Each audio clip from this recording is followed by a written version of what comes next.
Welcome to another movie plot and enjoy the memories. We begin at the Whitney family manor in Beverly Hills with the young Billy returning home. He's paranoid about something and grabs a knife from the kitchen for protection, but the only other person in the house is his mother Nan. The next day Bill tells Dr. Cleveland that he feels like something's bubbling beneath the surface, but the psychiatrist just brushes it off.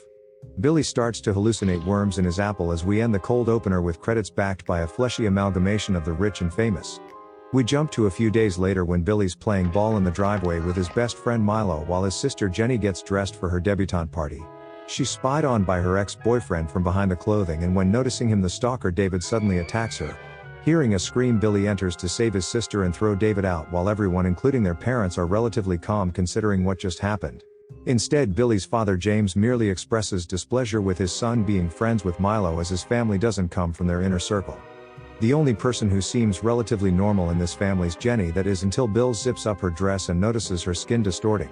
Brushing it off is only another hallucination. The next day Billy gets introduced to the school by his cheerleader girlfriend Shauna. His opponent to become the student body president is the more qualified Martin, but Billy's the cool kid that will probably win by popular vote. While debating the school's dress code, a student Clarissa gives Billy her opinion on the subject and presumably everybody else on stage, but who cares? She somehow disappears right in front of him, and later that day Billy visits his therapist again to tell him that he thinks he's adopted. Cleveland just calls him paranoid and says that Bill is going to make a great member of society and deserves everything that's coming to him in that creepy uncle kind of way. When he gets home that afternoon wondering if his doctor's right or something stranger's going on, Billy walks in on Jenny in her bathroom. Her torso looks rotated unnaturally, but when Bill opens the shower door, his soggy sister's completely fine and he's made to think that he's just a pervert. Grabbing a bottle of lotion, Billy goes to the beach with Shauna, who's only with her boyfriend for his social status and ability to use his hands. She asks him to get an invite to their classmates' party, but instead gets a load of lotion blasted in her mouth by these two young troublemakers. Billy runs after them right into June's Playgirl of the Month, Clarissa, who gives him a little squirt of her own before just walking off.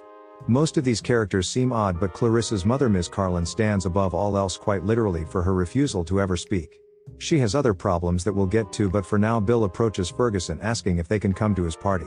But he's a complete douchebag who supports this little dweeb in the election and says that he'll let him know. David approaches and reveals that he hid a microphone in Jenny's earring and recorded Billy's sister participating in a freak-off with Ferguson. It gets really disturbing when you hear Billy's parents getting involved, so he takes the tape from David as proof that there's something more going on. He brings it to his therapist, but Cleveland's currently busy and says that he'll listen to the tape in the morning, but this dude's just as shifty.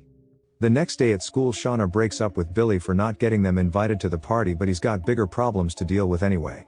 He asks if Cleveland had a chance to listen to the tape, but the recording has suspiciously changed into nothing but a conversation between Jenny and the parents. Made to feel crazy yet again, Billy calls David, who agrees to meet him with a second copy of the tape, but Jenny's discovered the microphone. Her father immediately figures out that it was David, and a few hours later Billy finds him dead from a car crash with the second tape missing. Returning home empty-handed to break the bad news to Jenny, the family already know and don't seem to care that David's dead. They just hand Billy an invitation to Ferguson's party, as all they care about is getting their son to become a prominent member of society. He attends the party where the mysterious Clarissa's all over him and Milo's just there to find out what happened to David. Billy finds Ferguson and questions him about Jenny, so he reveals that there was a whole group of them who slept with his sister the other night. The brother doesn't even care, but it's when Ferguson says that he's also the one who killed David does Billy punch him in the face. They should probably fight, but Fergie's boys just throw him into the pool and don't even kick him out of the party, which I thought was rather nice of them. Clarissa swoops in and takes Billy back to her apartment, but while rolling around in the bed he notices her body contorted similar to Jenny. It's brushed off as just his imagination again before they have tea, where Clarissa offers cream sugar or for her to pee in it, as this girl's a real class act. Before fooling around some more, they're interrupted by Clarissa's lumbering mother eating somebody's hair, but otherwise is completely harmless. Like some kind of livestock, she gets moved along by her daughter, but that's enough weirdness for Billy for one night.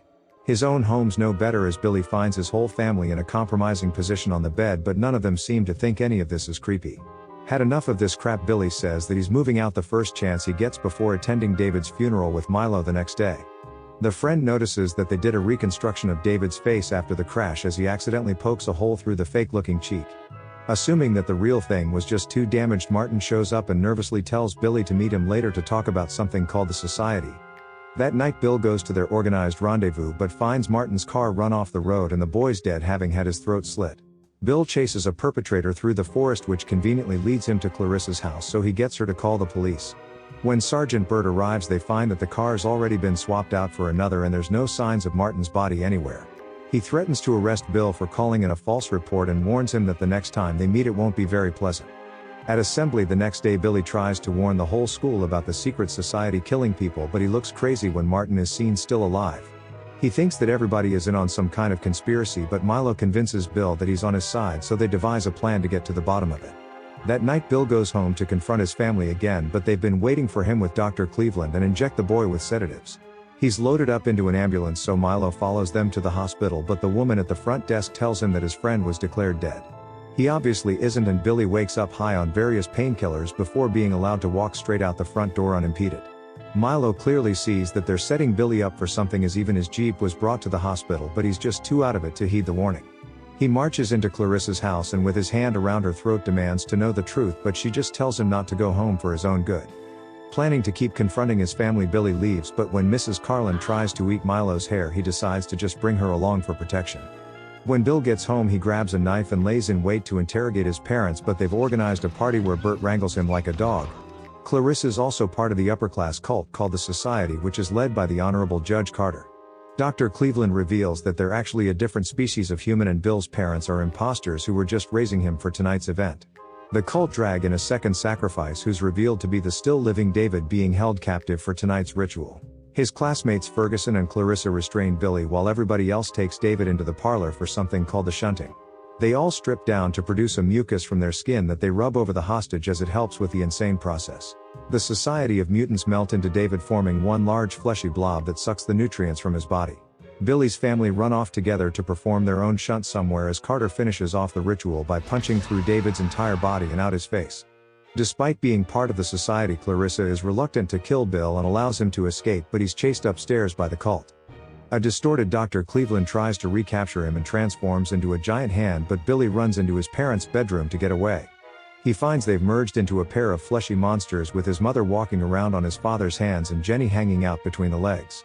Jim has his own head sticking out of his rear end, but they all seem to be having a good time, which is all that really matters, I suppose. Outside, Milo arrives with his hair-munching bodyguard, who attacks Sergeant Burt to obtain his police uniform and gun. He sneaks inside and finds the cult somehow managed to do all this without a drop of blood or nudity, but I still don't think you're going to see this movie on the Disney Channel. Billy gets recaptured by Cleveland and dragged downstairs, where Clarissa seems to be the only one disgusted by the shunt.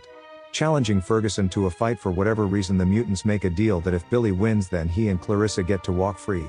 There's no reason for these freaks to accept the deal, but the Picasso painting in the middle of the room breaks down anyway, as they enjoy the entertainment value. Once Judge Carter pulls himself together, he notices that David's mole has moved to his face before organizing this fight like he's promoting Tyson. Hailing from a wealthy tycoon family is the master of the shunt, Ferguson, while Billy is introduced as some bastard from nowhere in particular. Everyone watches as Bill is beaten by Fergie, as none of his own punches seem to have anywhere near the same effect as the superior species. Both Clarissa and Milo are held back from helping when Mrs. Carlyn charges in with a body slam to protect her daughter, but that's the last we see of her. Ferguson prepares to shunt Billy to death with a big old kiss on the lips, so as a last resort Billy punches deep into Fergie's balls. This species must be awfully soft, because he drives his arm through the entire body and pulls the douchebag inside out. Just then Milo pulls the gun out when Jim tries to prevent Billy from leaving, but he just punches him in the face, as this man isn't his father. Alongside Clarissa, who presumably also has the power to shunt but just never used it, drive away together in Bill's Jeep. The final scene shows Dr. Cleveland and Carter talking about an internship that just opened up since Ferguson's been reduced to a pile of worms. And the movie ends.